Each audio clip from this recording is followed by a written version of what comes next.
Well, just as you've mentioned there, you see that jersey hanging behind you there. Let's talk about your first appearance, your debut appearance for the senior team.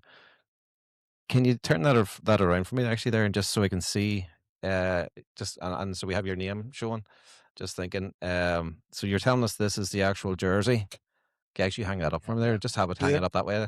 So this is the jersey from your debut. Yeah, yeah. And And so tell us about that, because take us back 1995, was it? 95, yeah. So tell us, from the moment you woke up, Pat. Yeah, I mean, look, so some of it is a bit of a whirl now. When I think so, I think was it my third year at Manchester United. I was in the squad that played Coventry City, so that was in '94. Um, and at that stage, you only had 14 players within that group. So I was one of three substitutes. I actually was ready. I was warming up to actually go on in that game. And it was a league game against Coventry. I think David May had maybe was struggling with injury, but he played on. So I was in and around things. And the week before, we actually had went to Roder Volgograd, and I was part of the squad there. And then I had sort of an inkling then that I might be involved in the Coca-Cola Cup game. Mm, So, but again, didn't know until I turned up at the ground okay. that I was going to be As playing. late as that, I thought you would have known. Yeah, Yeah, no, okay, no. right, So it okay. was it was it was quite late. Now, my dad knew, and my girlfriend Bernadette, who's now my wife, knew, and yeah, That but doesn't sound fair. yeah, exactly, and I suppose I would like to have known, but I didn't.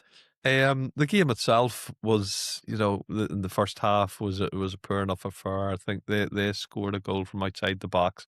We're 1-0 down, but always were well within the game. But I had never played centre back with Pally before. As much as we trained together sometimes, and you'd have played practice matches. When Brucey was fit, when Pally was fit, they always played. Mm, So that particular game I played with Pally. Now Pally was a brilliant player, so underrated at times. I know he played the England side, but he had pace to burn. You didn't realise it. He always just got there. Um, but most of the time, every so often, you can play in a partnership with centre backs, and it just clicks. But sometimes you have to work at it, and it mm. takes time. And that particular night, we tried to play offside, um, put the hands up. Linesman didn't give it, so all of a sudden I had to chase back on goal. Looked at it, and you've only literally milliseconds to make decisions. And I seen the lad just outside the box and said, "Right, I'm going to have to take him down outside the box here," which I did, and which has since been shown, and you can watch it on YouTube, that he was outside the box. But the linesman then, the assistant referee, gave a penalty or waved for a penalty, and the referee gave it.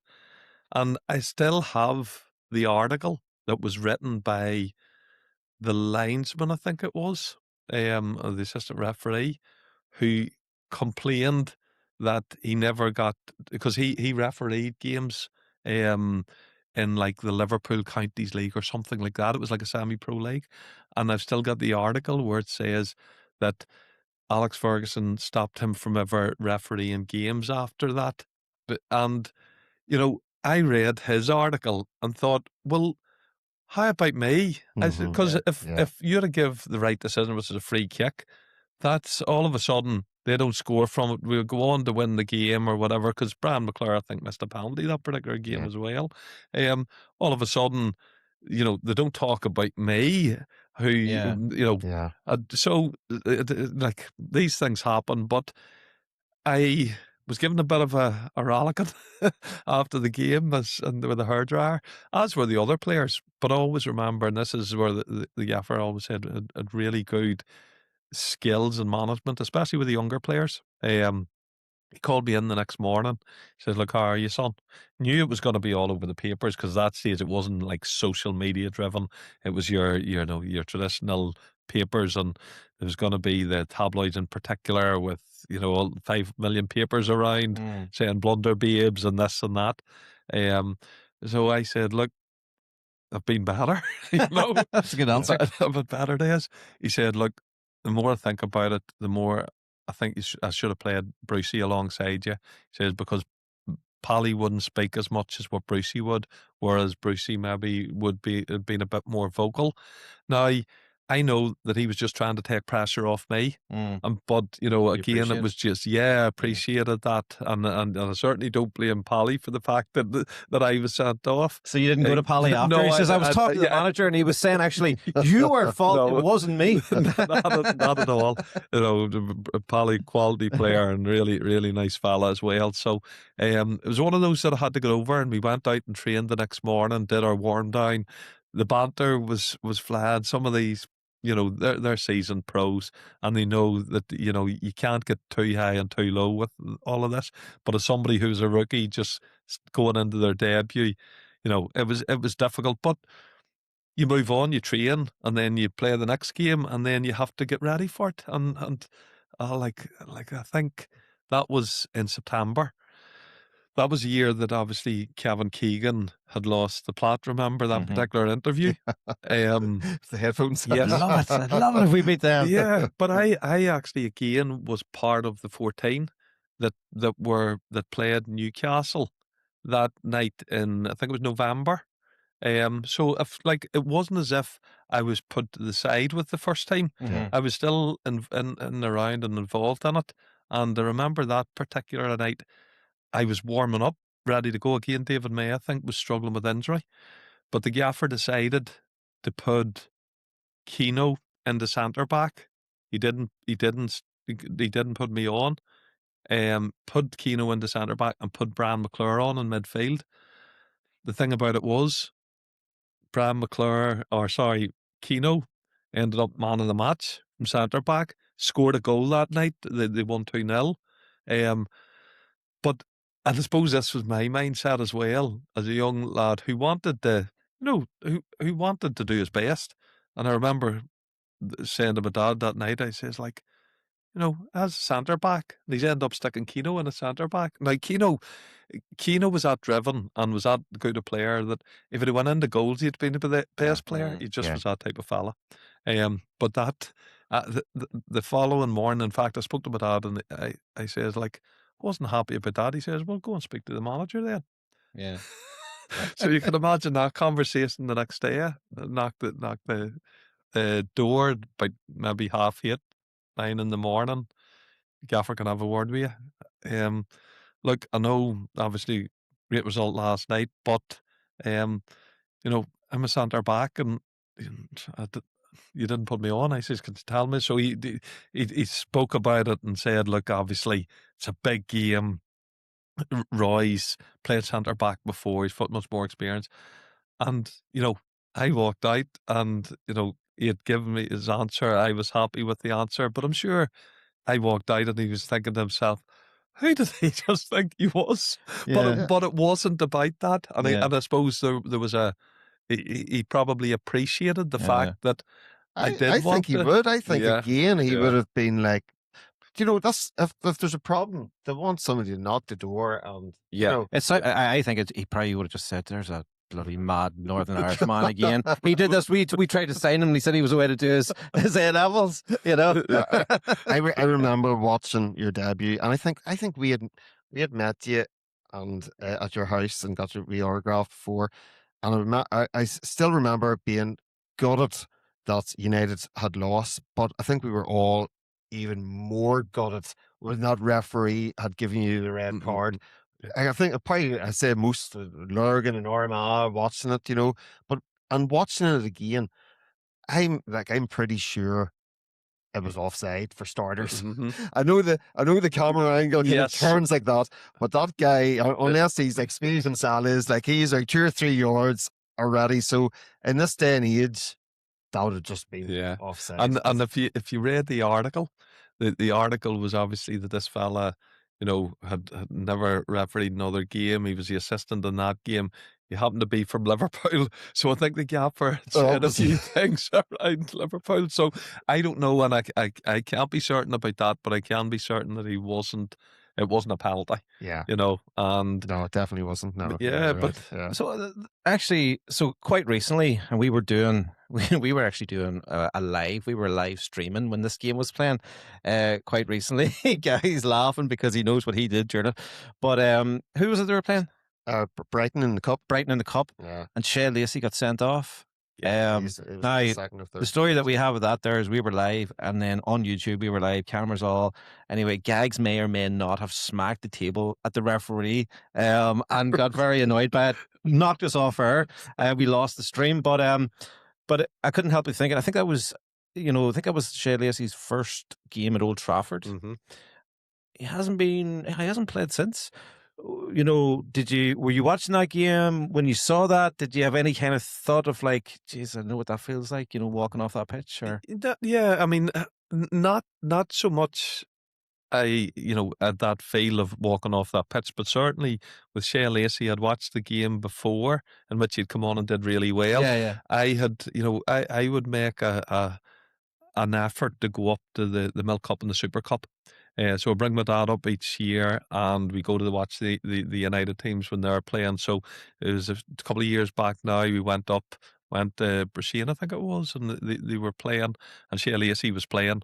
And straight away, I was like, no, this kid, now he's small, but when he was on the ball, it was super. So even to see him play, I just thought it was terrific.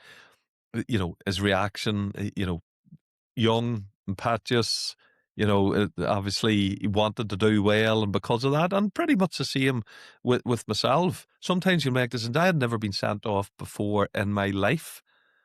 Before that game. Well, that looked like a GAA tackle that you had learned at a younger age in Lurgan, I think. You might not believe this, Steve, but I was quite a cultured player in the Gaelic, So no, I've never been sent off before that. Only ever been sent off once since after that game. Okay. So look, yeah, you have to roll that. It is. Yeah.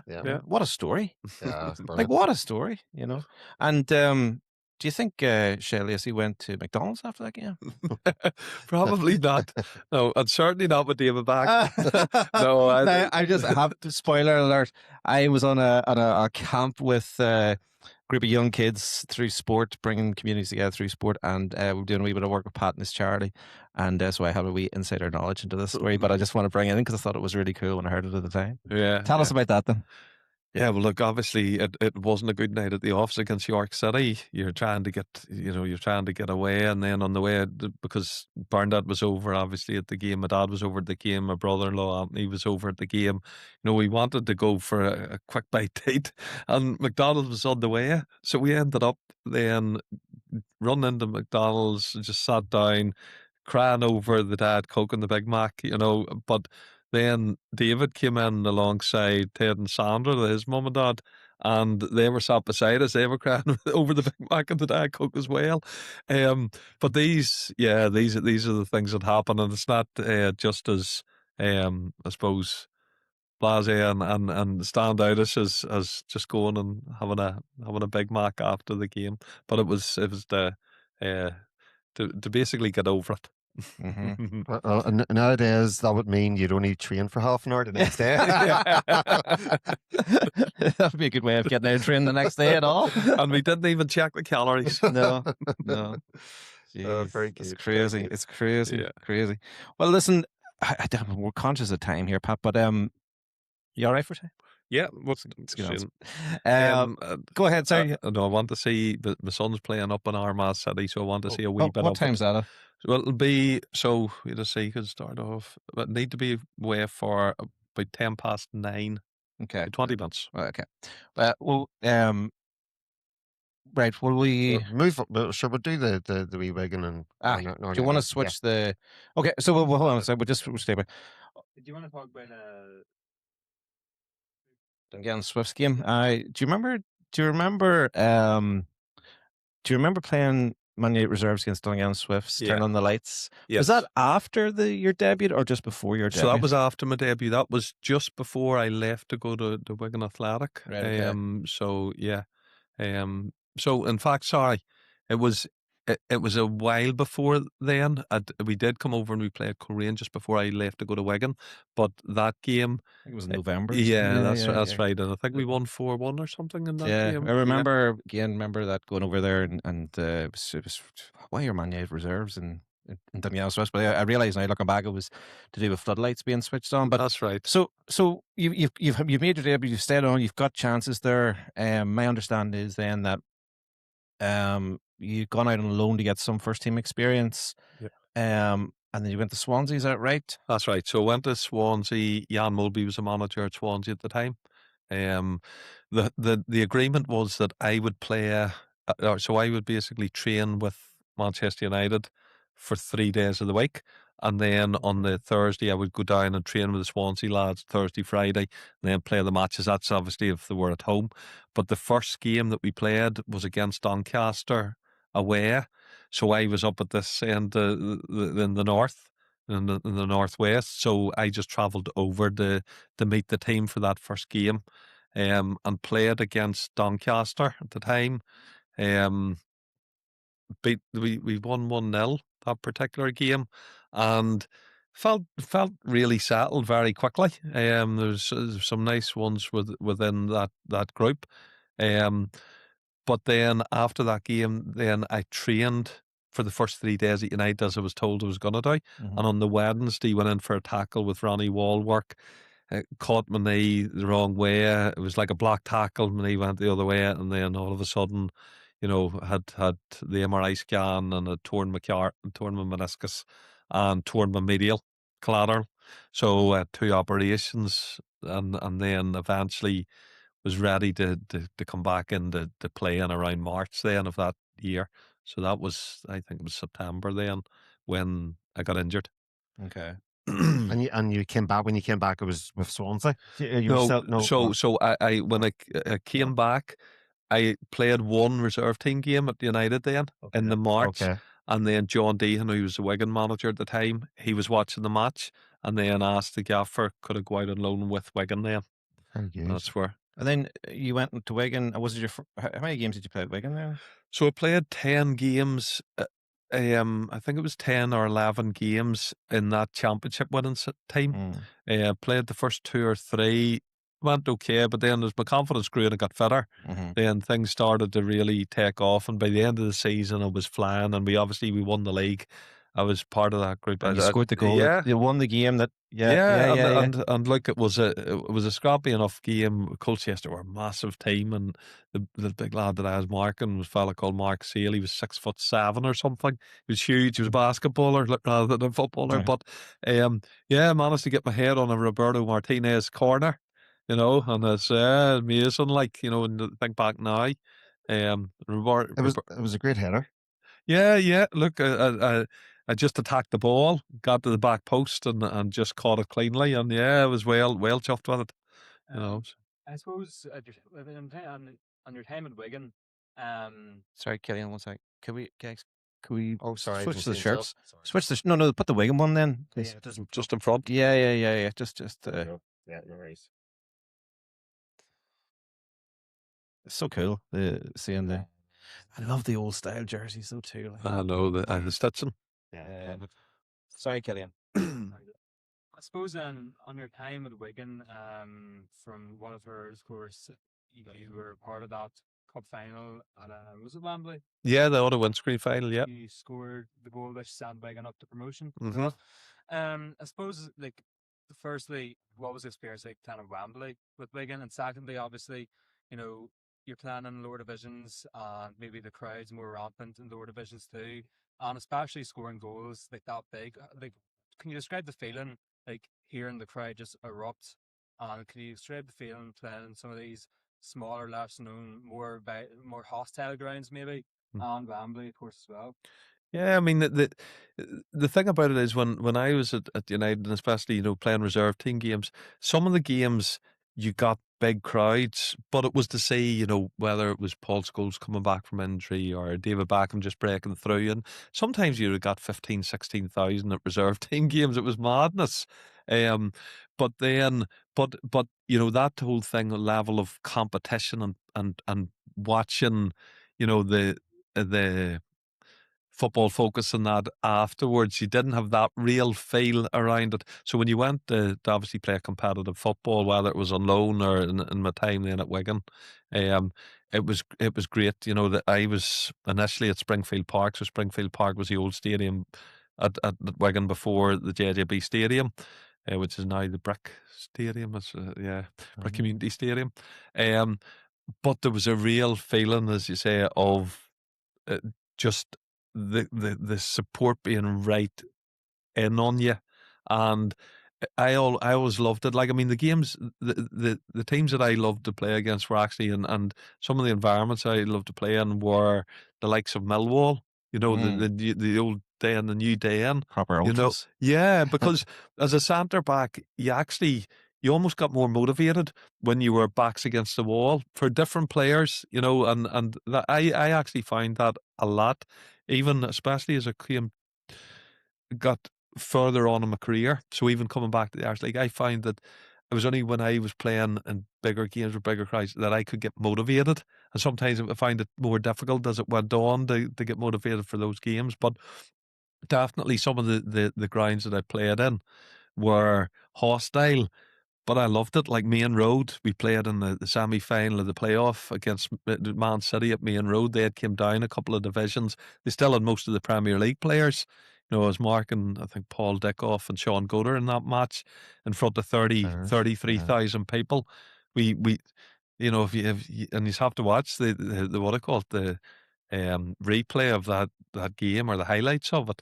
Like, we were not given a stonewall penalty, and then Sean Goder knocks in the cross with his hand, and the referee gives it. You know, and that's what was happening, especially when they wanted a club like Man City who were getting filling the stadium every week at Main Road. So, you know, some of the stadiums that you went in and played at were terrific. As for Wembley, you know, playing in front of 70,000 people, you know, and again, one of the games was against Millwall. You know, I said it last week when it was over. The game against Millwall was not a good game. It was, you know, defences were on top. There wasn't a lot of football played on the day. We scored with literally 2 minutes to go, Paul Rodgers. So it was just the right time to score.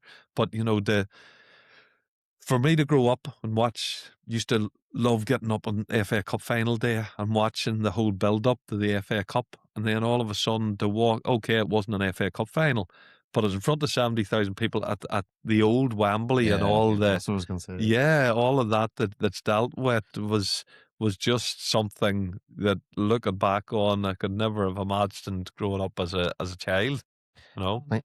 Just like on the pitch, hearing the crowd erupt, like is that a different feeling than when you're in the crowd and the crowd cheers for a goal?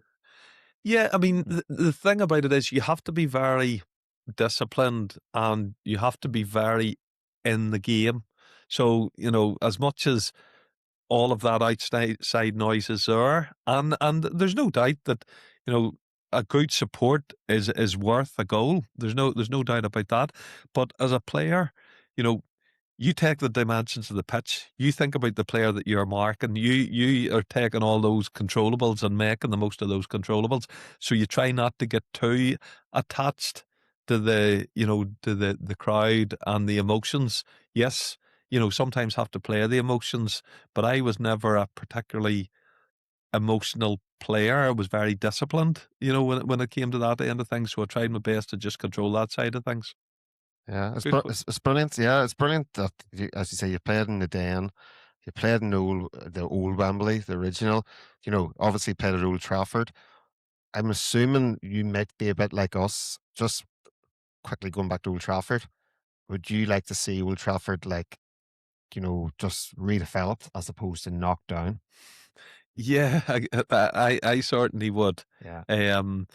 You know, whether that happens or not, you know, is another thing. But I Yeah. certainly would just like to see Old Trafford redeveloped in pretty much the same way that, you know, we spoke about the Cliff earlier. You know, there's so much in History terms of history Yeah. and aura about the place. If we could just, you know, enhance it, then that's where it would go with me. When you see what they've done with the new camp and the Bernabeu Yeah, as it's well, possible. it is Yeah, it can be done. possible. It is possible. But you're talking there about Wigan, and obviously the name. When I was looking through the names of who you would have played with, then the one, well, the Irish players, the Northern Irish players, Roy Carroll and then Michael O'Neill stood out. But you mentioned him there earlier, Martinez. Current Portuguese coach.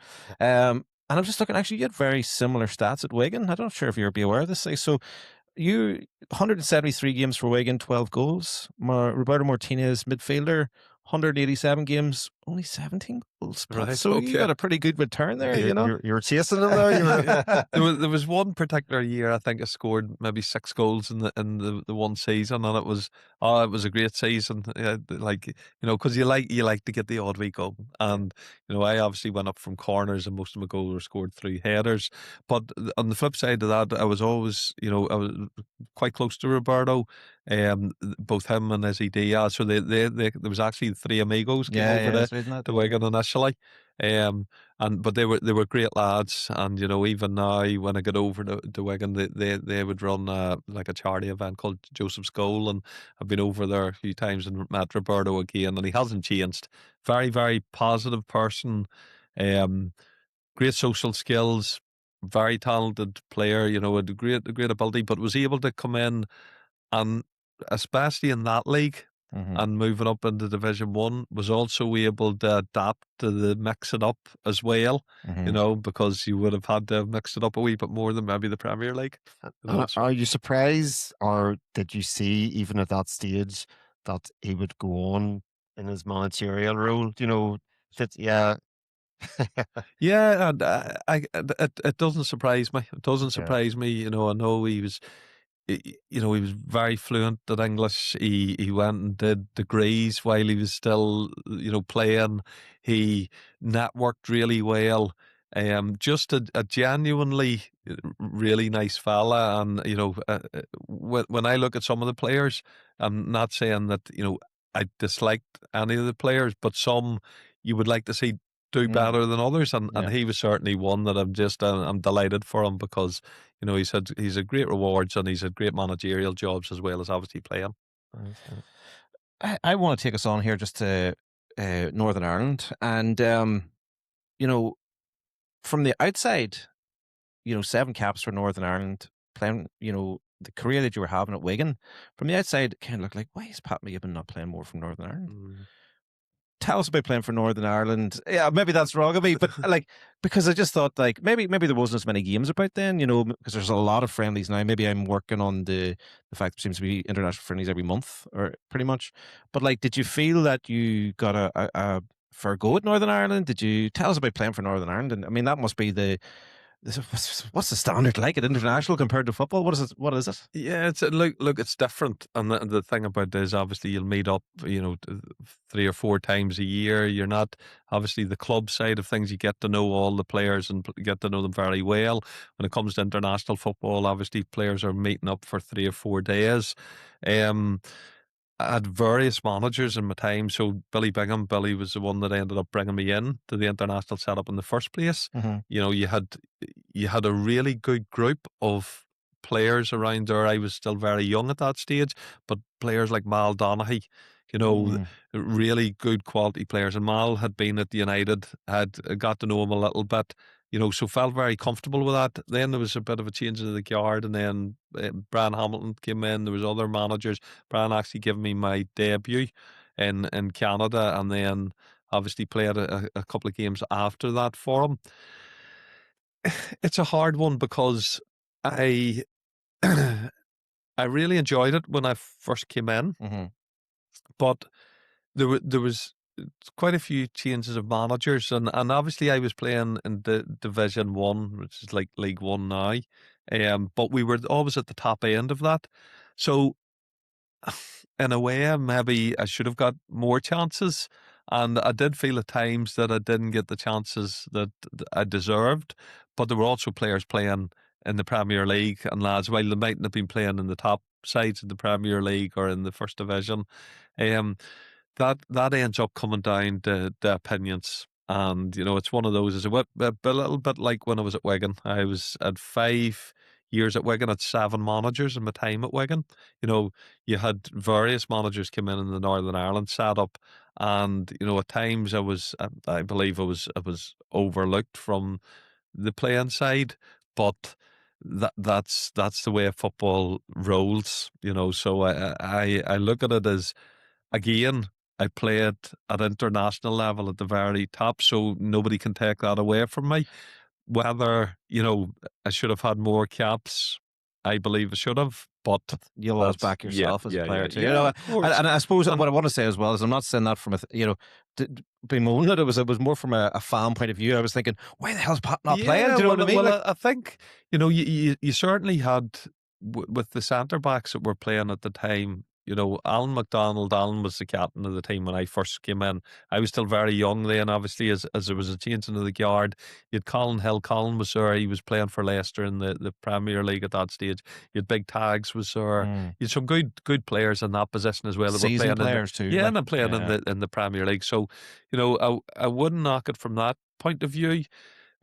But I did go on a lot of trips without playing as many games as what I would have liked. That's all I would say. I'm looking at your jersey there, Northern Ireland versus Ukraine. Uh-huh.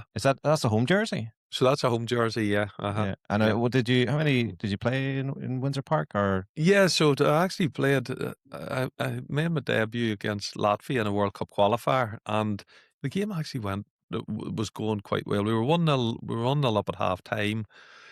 I thought I did okay. The manager decided to take me off at half time, and unfortunately, he didn't really explain to me the reasons. Now, in the end up, the team lost 2-1. I'm not sure, saying they actually played me at right back on that particular day, and I was always centre back. But I'd played quite well in the friendlies over in Canada, so that's why it ended up putting me in that position. I was never going to be a marauding right back, but I did my defensive duties as far as I was concerned very well. They hadn't scored, they hadn't created many chances. So, I was a bit disappointed in all honesty when it came to that. And I didn't play much more beyond that other than a few games away from home.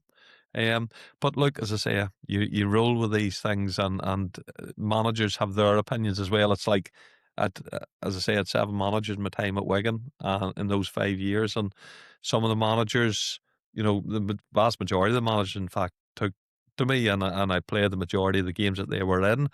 With Paul Jewell, I started the season with Paul, to be honest, quite a few games, but then as the season went on, then he obviously brought his own players in, and it didn't help that we had a bit of a what would the word be? That sounds interesting. discussion at the start of the season, and I put myself on the transfer list before we'd played a game.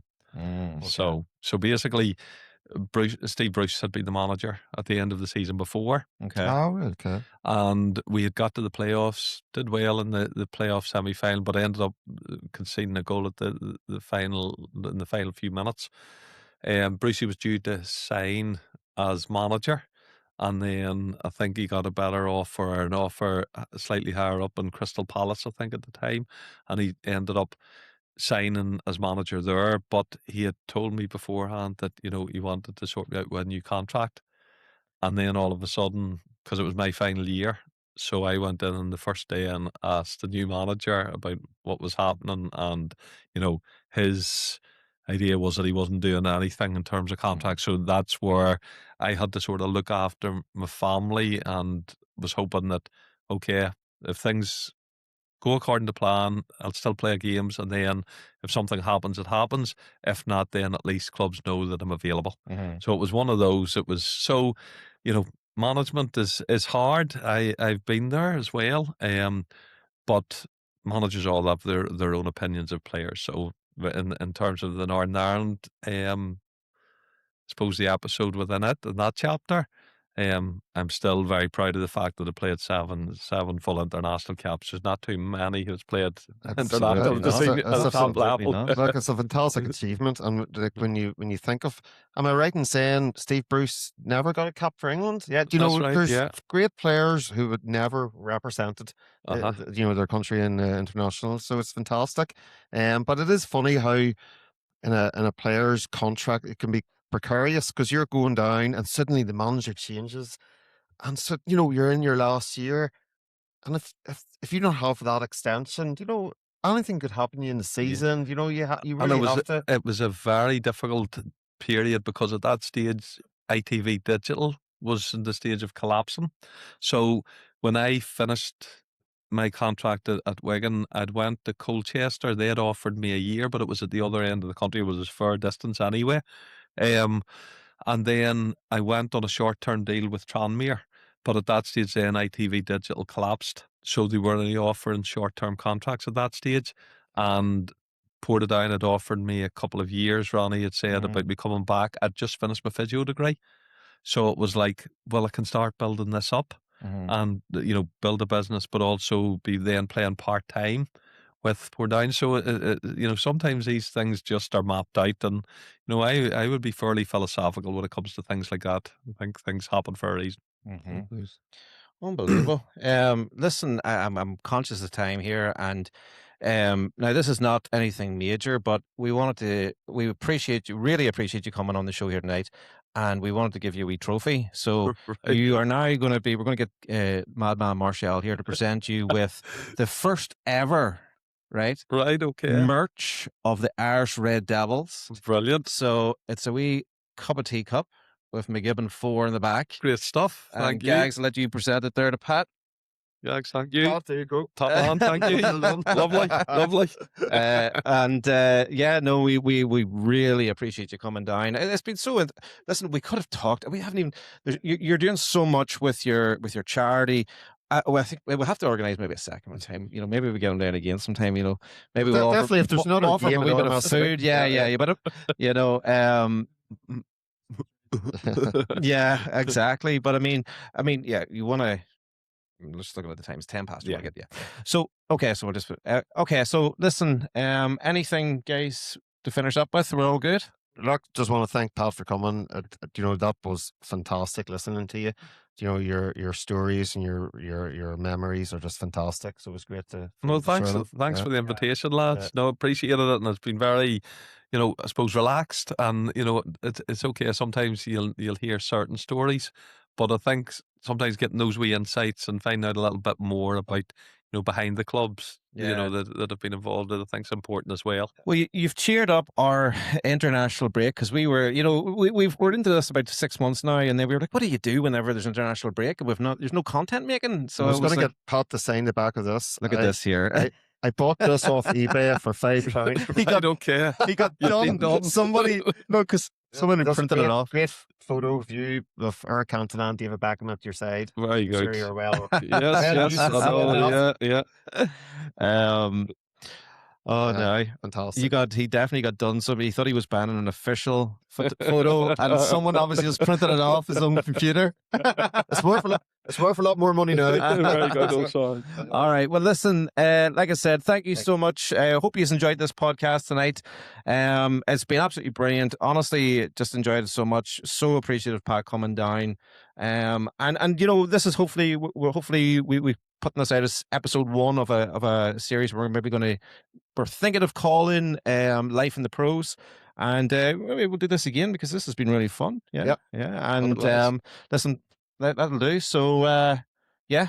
Thank you. Until next time, come on, you Reds. Brilliant. Brilliant. Well done. That's fantastic. That was brilliant. Nice to meet you. All right. Really appreciate it. Not a problem at all. Here, we All get right. a quick photo here.